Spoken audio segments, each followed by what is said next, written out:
Thank you, Adam, for that update. This morning marks the beginning of day 11 in the battle against the Spokane wildfires. Let's take a look at the latest numbers this morning. The Autumn Lane fire has burned more than 5,700 acres and is just 73% contained. The Old Trails fire is more than 3,100 acres and 53% contained. The Fairview fire is now just under 1,000 acres and is also 53% contained.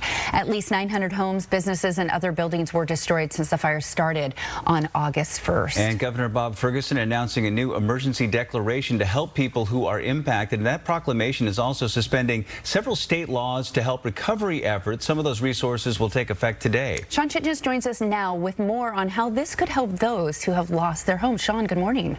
Bill and Aaron, good morning. This step by Governor Ferguson hopes to help people start to rebuild their lives. And the governor acknowledges the victims of these fires in eastern Washington have already lost so much. He wants to waive or suspend laws in a way that can help them to move quickly. This proclamation is for residents in the affected areas as well as businesses and healthcare workers. An on-site emergency center will help people get their licenses, ID cards, and vital records starting today. For those providing emergency care during a major event like this, the governor says they should not have to worry about renewing their licenses and taking care of paperwork. As for businesses, certain requirements around typical work hours, late fees, or even filing taxes late are also waived or suspended. As the fight to control those fires continues, we recently heard from crews who came back from that side of the state, including Central Pierce Fire and Rescue, which responded to that fire near Tonasket, now the largest fire in the state.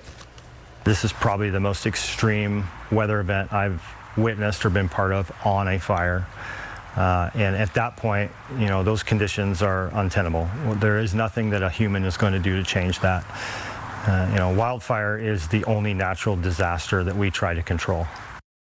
A crew from Central Pierce Fire and Rescue spent 12 days over there. Their wildfire coordinator, who you just heard from, says it's important for their team to experience a major event like this. He says conditions are more than a month ahead of normal when it comes to what we typically see in fire season, and expects there will be quite a bit more of that season still to come.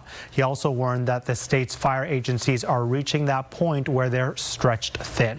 Governor Ferguson also plans to make another disaster declaration. This would help residents and communities in the affected area get assistance to repair damage. That's considered a major disaster declaration that needs to come from the president. This would be on top of the emergency declaration already granted. Guys, back to you.